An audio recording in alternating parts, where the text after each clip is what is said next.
Hello, everybody. How's it going? I hope you're well. I hope you're blessed. I want to spend some time in this episode today talking a little bit about something that I've recently done that has profoundly helped my ability to work more transformatively and much more effectively with young men and masculinities in the context of my work. Now, this isn't just work related, this is also personally um, related, I suppose, as well, if that's even a term, if that's even a phrase. But I want to share something that has profoundly impacted my practice in an incredibly short amount of time. And it is intentional, focused, and boundaried social media contact during the work that I do. Now, if you're following me, have been following me for a while, you know that I'm particularly active across social media, particularly Instagram, LinkedIn, and TikTok as well. To be honest, I do post a bit up on there as well. Less recently at the time of recording, but I spend a lot of time online. I spend a lot of time producing content. I spend a lot of time commentating. I spend a lot of time reacting and responding to a lot of what's happening in and around us. I spend a lot of time talking about some of my work in the context of education. I am particularly active online. I don't wear this as a badge of honor, to be really honest and to be really upfront. I'm using it to contextualize this kind of recent journey that I've been on in relation to my work. Because what I've done recently at the time of recording is take some time intentionally to disconnect and deplug, for lack of a better term, from social media. And for me, I don't mind saying this, I don't mind surfacing this in vulnerability. This was actually pretty difficult for me to do. And I'm sharing this because I often talk about the importance of self care, and I often talk about the importance of looking after yourself in the context of the work that we do and the work that specifically we do as people in the space working with young men and masculinities and as professionals in the gender equity space.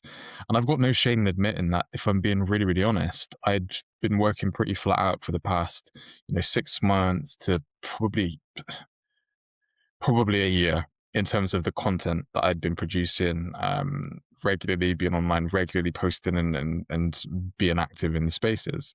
Now, this is useful because it keeps the conversations and it keeps the points of reference very current in terms of what we're speaking to and what we are reacting to online.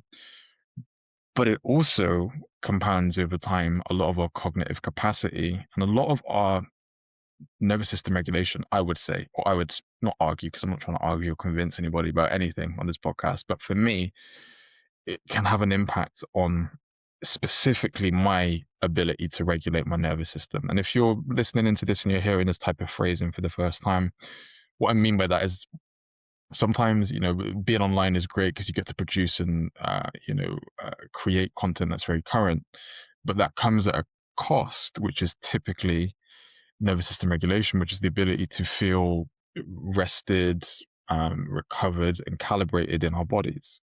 And for me, what I was finding, particularly over the past few months, is that content had kind of ramped up. I was a lot more reactive online, responding to things happening, making content, producing content on the fly. And as a result of that, I was getting particularly burned out because it wasn't just the content creation, it was the responding to messages, responding to comments, responding to queries, responding to reflections. And this is a beautiful part of the work, but it also is a dysregulating part of the work, particularly if you are running at a or from a position of, low fuel, for lack of a better term.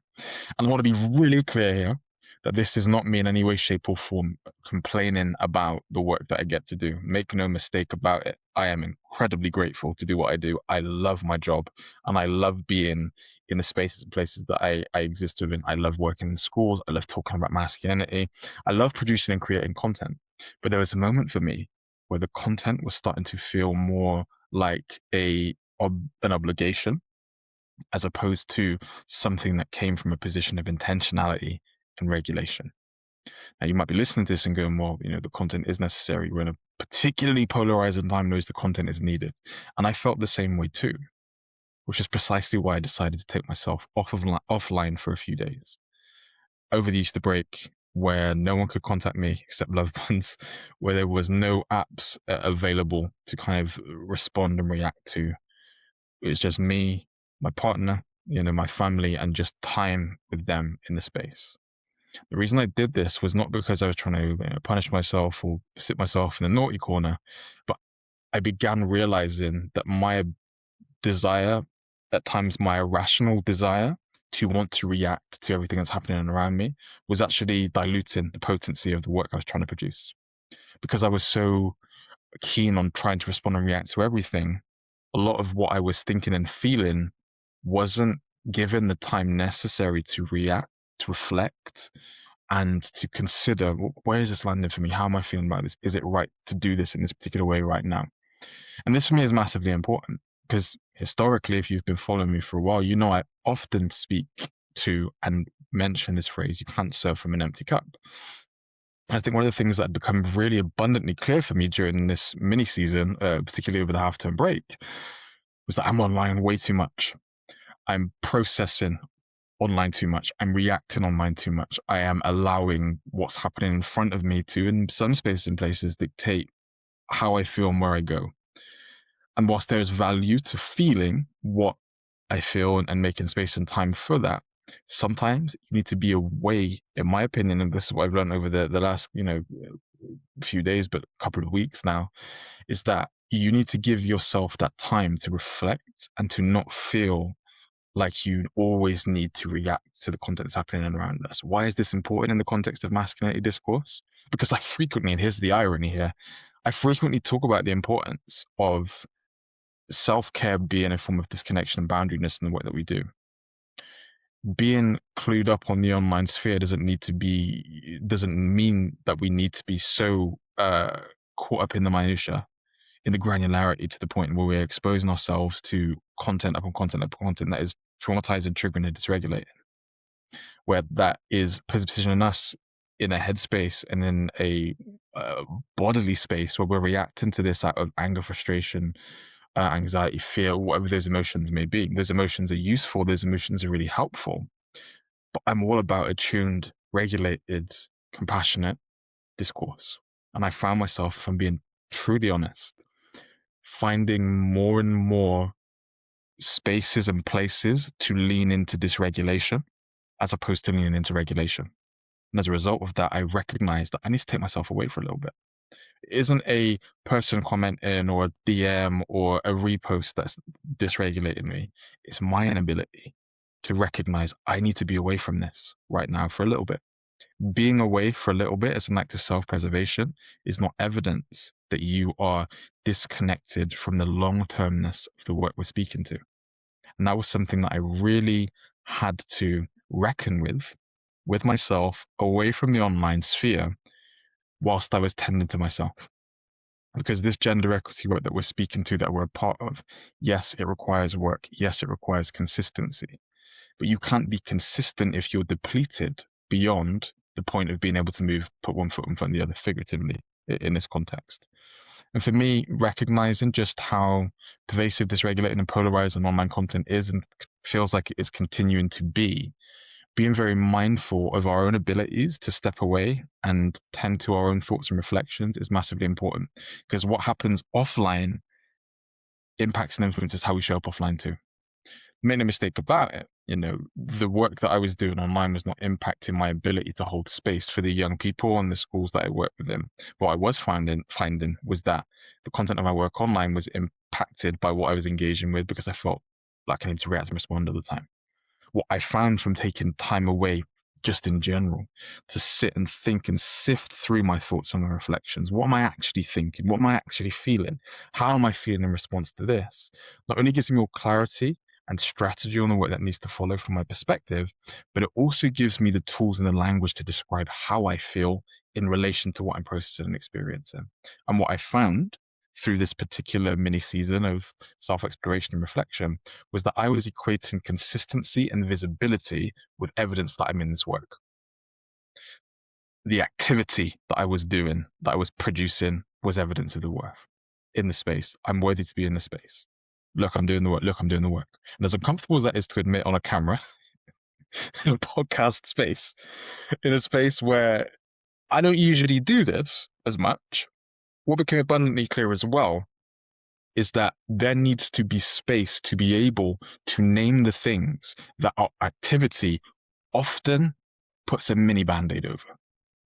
If I can just stay consistent and put the content that respond to this, do this, hit this up, I don't have to necessarily deal with the self-worth thoughts that I have when I'm like, see, you're doing the work. See, you're doing the work, Lewis. You are doing the work. You are doing the work. You are worthy to be in the space.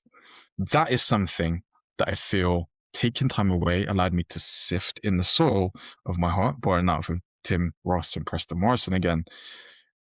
But it was really useful and really valuable for me. And I'm saying all of this to say, as educators, as people tuning into this podcast right now, might be feeling very similarly at the time of recording about the state of what we're engaging with online, how dysregulating it is.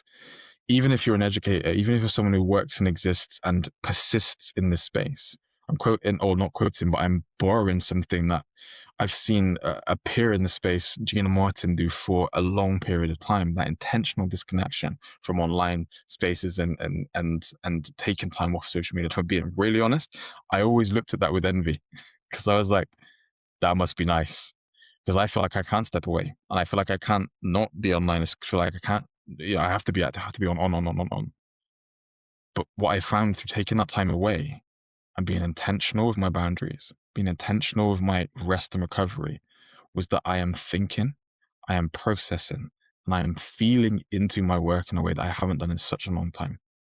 Because I am positioning myself not only as an active contributor to the work that is happening and the movements that are occurring, but also as an intentional practitioner in this space. Intentionality doesn't just come from the boundaries that we set in the sessions that we do or the content that we post online.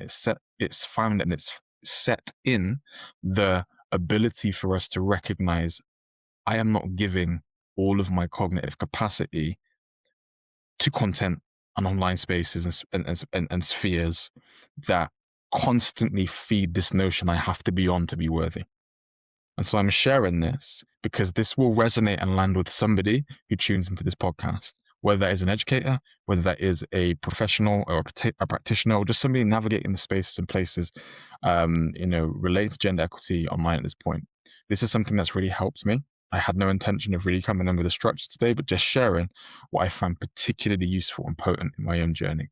So I hope it helps. There are some more textual posts on this, which I can, invite you to check on my Instagram or maybe check out because they're online on my Instagram and my LinkedIn. Check them out. You can get the more concise, distilled version of that. But this is where I am right now. And as a result of this, my process moving forward is about being much more intentional with how I engage with the online sphere. I am online. I'm just not online all the time because that's important for me to be able to reflect, to process, to feel, and to feel in to the work that I'm doing. So I hope this has helped. I hope this has blessed someone today who's in the space that is really kind of looking for somebody to speak to, perhaps something that they've feeling but couldn't quite articulate, or just naming something that we all experience but often don't necessarily name in the space. I'm not trying to go first as an act of like, give me my gold badge and my pedestal because I've said it first, or I'm saying it now so you reward me. This is not what it is. This is not how I work. But for me, the next part of my journey in this work is about being much more vulnerable in the process, because that is just as valuable for the educators and professionals that engage with the work that I do, as much as that same level of openness can help and calibrate young people that I work with as well. So I hope this episode blessed you. Have a wonderful rest of your week, and I will see you in a future episode very, very soon. Bye bye.